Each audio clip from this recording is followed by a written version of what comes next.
CI പ്രതാപചന്ദ്രനെതിരെ നേരത്തെയും വകുപ്പ് തല റിപ്പോർട്ടുണ്ടായിരുന്നു. പൊതുജനങ്ങളോടുള്ള പെരുമാറ്റം മോശമാണ് എന്നുൾപ്പെടെ ചൂണ്ടിക്കാട്ടി സ്പെഷ്യൽ ബ്രാഞ്ചാണ് റിപ്പോർട്ട് നൽകിയത്. രാഗൻ ചേർന്നു വിശദാംശങ്ങളുമായി. Ragan, good morning. നേരത്തെയും ഈ പോലീസുകാരനെതിരെ ഇതുപോലെ പരാതിയുണ്ട്, സ്പെഷ്യൽ ബ്രാഞ്ച് റിപ്പോർട്ടുണ്ട്. എന്നിട്ടും അയാളെ തൽസ്ഥാനത്ത് തുടരാൻ നമ്മുടെ സംവിധാനം അനുവദിച്ചു എന്നത് ഏറ്റവും വലിയ ഗുരുതരമായ പിഴവാണ്.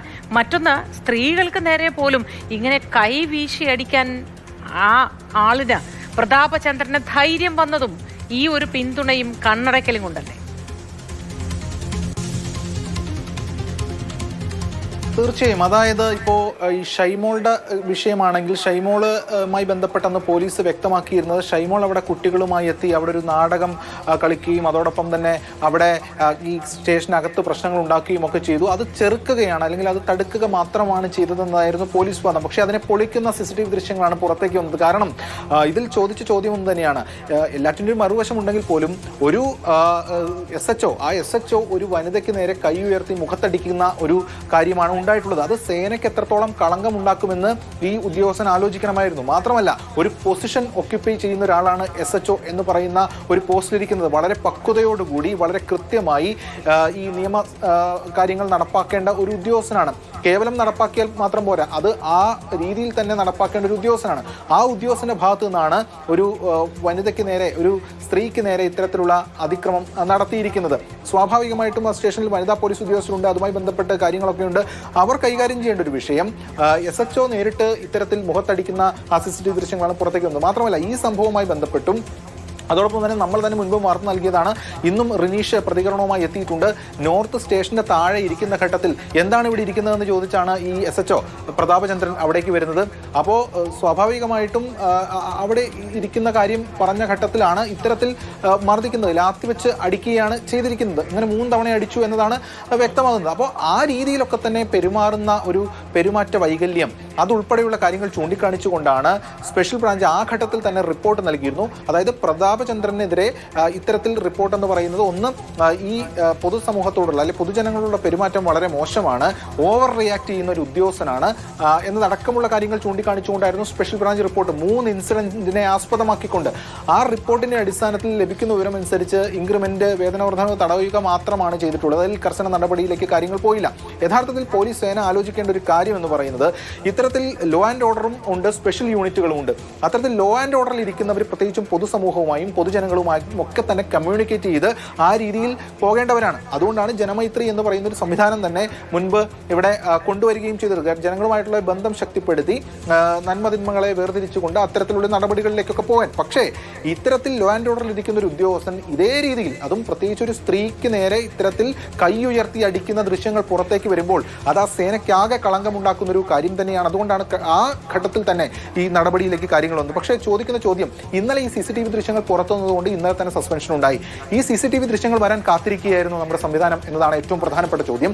ഇത്തരത്തിൽ ഒരു പ്രശ്നം ഉണ്ടാക്കുന്ന ഉദ്യോഗസ്ഥൻ സ്റ്റേഷനിലുണ്ടെങ്കിൽ, അല്ലെങ്കിൽ ഏതെങ്കിലും ഉദ്യോഗസ്ഥരുടെ കീഴിൽ SHO ആയി പ്രവർത്തിക്കുന്നുണ്ടെങ്കിൽ അത് സേനയ്ക്ക് ബുദ്ധിമുട്ടുണ്ടാക്കുമെന്ന് കണ്ട് എന്തുകൊണ്ട് അദ്ദേഹത്തെ വേണമെങ്കിൽ സ്പെഷ്യൽ യൂണിറ്റുകളിലേക്ക് അല്ലെങ്കിൽ മറ്റേതെങ്കിലും സംവിധാനത്തിലേക്ക് മാറ്റാം, അല്ലെങ്കിൽ നടപടിയെടുക്കാം, അല്ലെങ്കിൽ ഇതുമായി ബന്ധപ്പെട്ട കാര്യങ്ങൾ ചെയ്യാം. ഇതല്ലാതെ ഇപ്പോഴും സ്ഥലത്തേക്ക് മാറ്റുക, അല്ലെങ്കിൽ കുറച്ചു ദിവസം സസ്പെൻഷൻ കൊടുക്കുക, ഇതൊക്കെയാണോ നടപടി എന്നതാണ് പൊതുജനം ചോദിക്കുന്നത്. ഈ ഒരു നടപടി കൊണ്ട് ഒരാളെ മാറ്റിയെടുക്കാൻ കഴിയുമോ? അയാൾക്ക് പ്രത്യേകിച്ചും പെരുമാറ്റ ദൂഷ്യങ്ങൾ ഉണ്ട് എങ്കിൽ നേരത്തെ കൂട്ടി ഇത്തരത്തിൽ പൊതുജനങ്ങളോട് പെരുമാറുന്നതിൽ ധാർഷ്ട്യവും അഹങ്കാരവും അഭിമാനം ക്ഷതമേൽപ്പിക്കലും ഒക്കെ അയാളുടെ ഭാഗത്തുനിന്ന് ഉണ്ടാവുന്നു എങ്കിൽ അതിനേക്കാൾ കൂടുതൽ കടുത്ത നടപടിയിലേക്ക് പോലീസ് നീങ്ങേണ്ടതാണ്.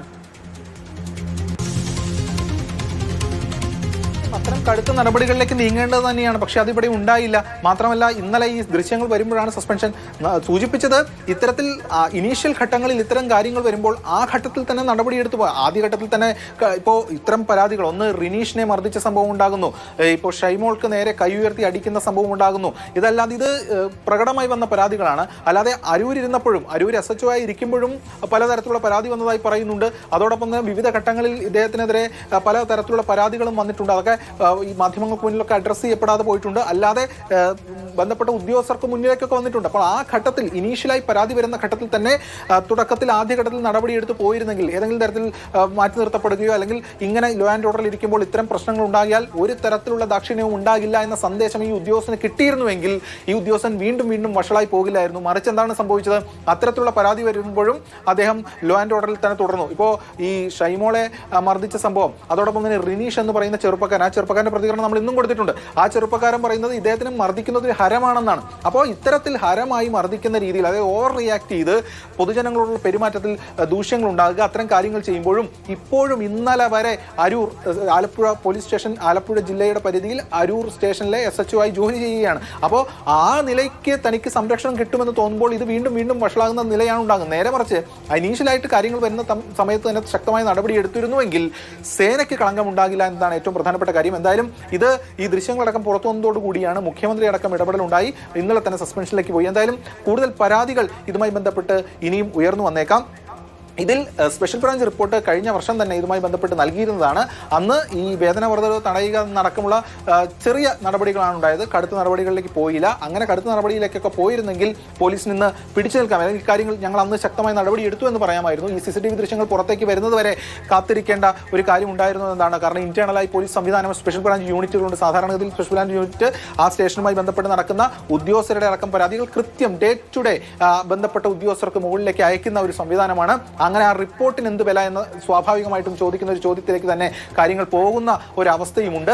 അങ്ങനെ സംരക്ഷണം ഒരുക്കിയത് അത് ആരോഗ്യമായാലും ആഭ്യന്തരമായാലും എല്ലാം നമ്പർ 1 ആണ്. പക്ഷേ ഈ നമ്പർ 1 ആയ സംസ്ഥാനത്ത് നടക്കുന്നത് ഇമാതിരി നമ്പർ 1 ആയ കാര്യങ്ങളാണ്. അത് എത്രത്തോളം മോശമാണ്, മറ്റ് നാട്ടിനെ അപേക്ഷിച്ച് മറ്റ് നാടുകളെയൊക്കെ നമ്മൾ എപ്പോഴും കമ്പയർ ചെയ്താണ് സംസാരിക്കാറ്. ആ നാട്ടിലേക്ക് നിങ്ങൾ നോക്കൂ, ഇങ്ങോട്ടേക്ക് നോക്കൂ, അങ്ങോട്ടേക്ക് നോക്കൂ എന്നൊക്കെ പറയും. പക്ഷേ നമ്മുടെ സ്വന്തം നാട്ടിലേക്ക്, നമ്മുടെ ആഭ്യന്തര വകുപ്പിലേക്ക്, നമ്മുടെ സേനയിലേക്ക് നോക്കുമ്പോൾ എല്ലാവർക്കും നാണക്കേടുണ്ടാക്കുന്ന ഇത്തരം ചില പെരുമാറ്റങ്ങൾ ഉണ്ടാകുന്നു. ഇവരെ എന്തുകൊണ്ട് പോലീസ് ഇനിയും വെച്ചുകൊണ്ടിരിക്കുന്നു, ഇവരെ നീക്കം ചെയ്യുന്നില്ല, ഇവർക്കെതിരെ കടുത്ത നടപടി എടുക്കുന്നില്ല എന്ന ചോദ്യം ഉയരുമ്പോഴും ഇവരൊക്കെ നിശബ്ദമാവുകയാണ് ചെയ്യുന്നത്. ഇനിയെങ്കിലും ഇതിൽ എന്തെങ്കിലും ഒരു നടപടി എടുത്ത് മുഖം രക്ഷിക്കാനുള്ള സംവിധാനമെങ്കിലും ഉണ്ടാകുമായിരിക്കും. അത് പ്രതീക്ഷിക്കാമോ രാഗിന്? കാരണം ഇതിനു മുൻപും ഇത്തരം സംഭവങ്ങളൊക്കെ ഉണ്ടായിട്ടുണ്ട്. ഇതിൽ പ്രധാനമായും കാണുന്ന കാര്യം എന്ന് പറയുന്നത് തുടക്കത്തിൽ തന്നെ നടപടി ഉണ്ടാകുന്നില്ല എന്നാണ്. അത് നമ്മൾ തൃശ്ശൂരും കണ്ടിരുന്നതാണ്.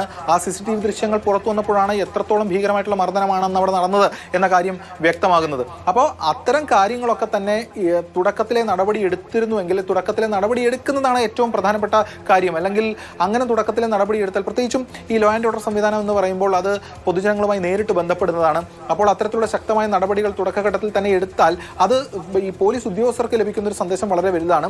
സ്വാഭാവികമായിട്ടും ഇത്തരത്തിൽ ഒരുപാട് ഈ ഒരു ടെൻഷനിലും അല്ലെങ്കിൽ അത്തരം കാര്യങ്ങളൊക്കെ ജോലി ചെയ്യുമ്പോൾ ഒരുപാട് പ്രൊവോക്കേഷനും മറ്റു കാര്യങ്ങളും ഒക്കെ ഉണ്ടാകും. പക്ഷേ നമ്മൾ വഹിക്കുന്ന പൊസിഷൻ വളരെ പ്രധാനപ്പെട്ടതാണ് എന്നതാണ് ഏറ്റവും പ്രധാനപ്പെട്ട കാര്യം. കാരണം ആദ്യഘട്ടത്തിൽ ഒരാൾ പരാതിയുമായി എത്തുന്നത് ആ ലോക്കൽ അല്ലെങ്കിൽ ഏതാണോ ആ സ്റ്റേഷൻ പരിധിയിലാണ്. അവരുടെ പരാതി കൃത്യമായി കേട്ട് അതിൻ്റെ കാര്യങ്ങൾ വേർതിരിച്ചുകൊണ്ട് നടപടികളിലേക്കൊക്കെ പോകേണ്ട ഒരു പ്രധാനപ്പെട്ട ഒരു സംവിധാനമാണ് പോലീസ് സ്റ്റേഷൻ, നാട്ടിലെ പോലീസ് സ്റ്റേഷൻ എന്ന് പറയുന്നത്. ഏറ്റവും പ്രധാനമായും അല്ലെങ്കിൽ നീതി നിർവഹണത്തിന്റെ ആദ്യ കടമ്പ നടക്കുന്ന ഒരു ഘട്ടം കൂടിയാണ്. അവിടെ ഇത്തരത്തിലുള്ള എലമെന്റ്സ് വന്ന് ഈ പറയുന്ന പൊസിഷനിൽ ഇരിക്കുമ്പോൾ അവർ ഇത്തരം പ്രശ്നങ്ങളൊക്കെ ഉണ്ടാക്കുമ്പോൾ അത് ഈ സേനയ്ക്ക് ആകെ കളങ്കം ഉണ്ടാക്കുന്നു. ഇത്തരം ഉദ്യോഗസ്ഥരെ കുറിച്ച് പുതിയ അറിവല്ല. അതാണ് ഇവിടെ ഏറ്റവും പ്രധാനപ്പെട്ട കാര്യം. സാധാരണഗതിയിൽ ഏതെങ്കിലും ഒരു ഉദ്യോഗസ്ഥൻ ഇത്തരം കാര്യങ്ങൾ ഒക്കെ ചെയ്തിട്ടുണ്ട് എന്ന് മറ്റേതെങ്കിലും ഒരു സംവിധാനത്തിലാണെങ്കിൽ അറിയാൻ ബുദ്ധിമുട്ടാണ്. പക്ഷേ പോലീസിൽ ആ നിമിഷം തന്നെ കിട്ടും. കാരണം ഏതെങ്കിലും ഒരു ഉദ്യോഗസ്ഥൻ ഇപ്പോൾ കൈക്കൂലി വാങ്ങുകയോ മോശമായി പെരുമാറുകയോ ഏതെങ്കിലും തരത്തിലുള്ള പ്രശ്നങ്ങളിൽ ഏർപ്പെടുകയോ ചെയ്താൽ അപ്പോൾ തന്നെ ആ സ്റ്റേഷൻ ലിമിറ്റിൽ സ്പെഷ്യൽ ബ്രാഞ്ച് യൂണിറ്റ് ഉണ്ട്. സ്പെഷ്യൽ ബ്രാഞ്ച് യൂണിറ്റ് അത് റിപ്പോർട്ടാക്കി സ്പെഷ്യൽ ബ്രാഞ്ച് ACക്കോ അല്ലെങ്കിൽ സ്പെഷ്യൽ ബ്രാഞ്ച് DYSPക്കോ കൊടുക്കും. അത് മേൽത്തട്ടിലേക്ക് പോകും. ഈ ഉദ്യോഗസ്ഥനെ കുറിച്ചുള്ള റിപ്പോർട്ട്, ആ സംഭവവുമായി ബന്ധപ്പെട്ടുണ്ടാകുന്ന റിപ്പോർട്ട് ആ ഘട്ടത്തിൽ തന്നെ കിട്ടുന്നുണ്ട്. അങ്ങനെ കിട്ടുമ്പോൾ ആ റിപ്പോർട്ടിന്മേൽ അടയിരിക്കുന്ന സമീപനമാണ് പല ഘട്ടങ്ങളിലും ഉണ്ടാകുന്നത്. അങ്ങനെ അടയിരിക്കുന്ന കാര്യം വരുന്ന സമയത്ത് എന്താ സംഭവിക്കുക? പിന്നീട് ഒരു പൊട്ടിത്തെറിയിലേക്ക് അല്ലെങ്കിൽ പിന്നീട് ഒരു വലിയ പ്രശ്നങ്ങളിലേക്ക് പോകുമ്പോൾ പോലീസിന് നടപടിയെടുത്തു എന്ന് പറഞ്ഞ് പിടിച്ചു നിൽക്കാൻ കഴിയാതെ വരുന്നു. മാത്രമല്ല പോലീസ് സേനയ്ക്കാകെ കളങ്കമുണ്ടാക്കുന്നു. നേരെ മറിച്ച് ഇത്തരം വിഷയങ്ങൾ വരുന്ന സമയത്ത് ആ ഘട്ടത്തിൽ തന്നെ നടപടിയെടുത്തൊക്കെ പോയിരുന്നെങ്കിൽ ഈ ഉദ്യോഗസ്ഥന് ലഭിക്കുന്ന സന്ദേശം വളരെ വലുതാണ്. കാരണം താൻ ഇത്തരത്തിൽ പെരുമാറിയാൽ തനിക്ക് ലോ ആൻഡ് ഓർഡറിൽ നിൽക്കാൻ കഴിയില്ല, അല്ലെങ്കിൽ ഇത്തരത്തിൽ കാര്യങ്ങൾ ചെയ്യാൻ കഴിയില്ല, അതുകൊണ്ട് തനിക്ക് മര്യാദയ്ക്കാകണം എന്ന് ഈ ഉദ്യോഗസ്ഥനും ബോധ്യപ്പെടും, മറ്റുള്ള ഉദ്യോഗസ്ഥർക്കൊക്കെ ബോധ്യപ്പെടും. വിടും. ഇപ്പോൾ ഏറ്റവും ഒടുവിലാണ് ഇത്തരത്തിൽ ഈ CCTV ദൃശ്യങ്ങൾ പുറത്തു വന്നപ്പോൾ ഇന്നലെ ഒരു സസ്പെൻഷനിലേക്ക് പോയിരിക്കുന്നത്. പക്ഷേ ഇത്രയും സംഭവം ഉണ്ടായപ്പോഴും ഈ പ്രതാപചന്ദ്രൻ എന്ന് പറയുന്ന ഉദ്യോഗസ്ഥൻ ലോ ആൻഡ് ഓർഡറിൽ തന്നെ ആയിരുന്നു എന്നതും എടുത്ത് കാണേണ്ടത് തന്നെ കാരണം അത്തരത്തിലുള്ള കാര്യങ്ങളൊന്നും ഉണ്ടായിട്ടില്ല. മാത്രമല്ല, ലഭിക്കുന്ന വിവരങ്ങൾ അനുസരിച്ച് ഈ ആലപ്പുഴയിൽ നിന്ന് അദ്ദേഹം കൊച്ചിയിലേക്ക് തിരിച്ചു വരാനുള്ള ശ്രമം നടത്തിക്കൊണ്ടിരിക്കുകയും ചെയ്യുകയായിരുന്നു. അതായത് തിരിച്ച് ഇത്രയും പ്രശ്നമുണ്ടാക്കി ഇവിടുന്ന് പോയ ഒരാളാണ്, അപ്പോഴും ലോ ആൻഡ് ഓർഡറിൽ തന്നെയാണ്. അങ്ങനെ ലോ ആൻഡ് ഓർഡറിൽ നിൽക്കുമ്പോഴും തിരിച്ചു കൊച്ചിയിലേക്ക് തിരിച്ചു മടങ്ങി വരാനുള്ള ശ്രമം നടത്തി. ആരെങ്കിലും ഇതൊക്കെ ചോദ്യം ചെയ്യുകയോ ഒക്കെ വേണ്ടേ രാഗിൻ? എന്നാലല്ലേ അങ്ങനെ തിരിച്ചു വരാതിരിക്കാനോ അല്ലെങ്കിൽ ഞാനൊന്ന് ഒതുങ്ങുന്നത് നന്നായിരിക്കും എന്ന തോന്നലൊക്കെ വരും. ഇവിടെ അതൊന്നും ഉണ്ടാവുന്നേ ഇല്ല. ഇനിയും എന്തെങ്കിലും വലിയ മാജിക് അല്ലെങ്കിൽ ഒരു മിറാക്കിൾ സംഭവിക്കുമെന്ന് മലയാളി കരുതുന്നില്ല. അതാണ് ഇവിടെ അവസ്ഥ. രാഗിനാണ് വിശദാംശങ്ങൾ പങ്കുവച്ചത്.